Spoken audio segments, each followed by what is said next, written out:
তার মধ্যে 2 গ্লাস জল দিয়ে দিয়েছি। আর জলটা একটু গরম হয়েছে তো একটু তুলে রাখলাম গ্লাসে, কারণ আমুল দুধ গোলাবো। আর এই যে পুরো প্যাকেটের দুধটাই এখন মানে জলের মধ্যে গোলাবো। আর তো তারপরে দেখো ঢেলে নিলাম মানে জলের মধ্যে। তো তারপরে এখন একটু দুধটা গুলিয়ে নিলাম। তো গোলানোর পরে এদিকে দেখো চায়ের জলটা একটু ফুটে এসেছে। তো তারপরে এর মধ্যে এখন দিচ্ছি চিনি। আর আমরা একটু মিষ্টিটা বেশি খাই, তো তার জন্য দেখো 4 চামচ চিনি দিয়ে দিলাম। তো তারপরে এই যে মশলাগুলো এখন এর মধ্যে দিয়ে দেবো। এর মধ্যে রয়েছে এলাচ, দারচিনি, লবঙ্গ, গোলমরিচ, তারপরে তেজপাতা আর আদা। তো তারপরে দিয়ে দিলাম। আর একটু দেখো ফোটানোর পরে কালারটা দারুণ এসছে। তো আসার পরে এই যে এখন চাটা দিয়ে দিলাম। আর চাটাও একটু বেশি করে দেবো, কারণ মানে চাটা একটু গাঢ় গাঢ় হবে।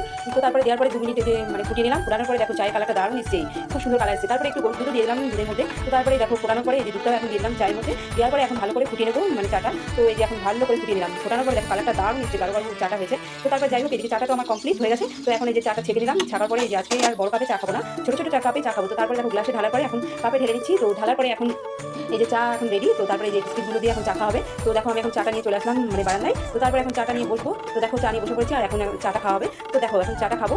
তো চাটা খাওয়ার পরে আমার মুখটা তো একদম ফ্রেশ হয়ে গেল। তোমরা বাড়িতে ট্রাই করবে, ট্রাই করে দেখবে তোমাদের মুখটা ফ্রেশ।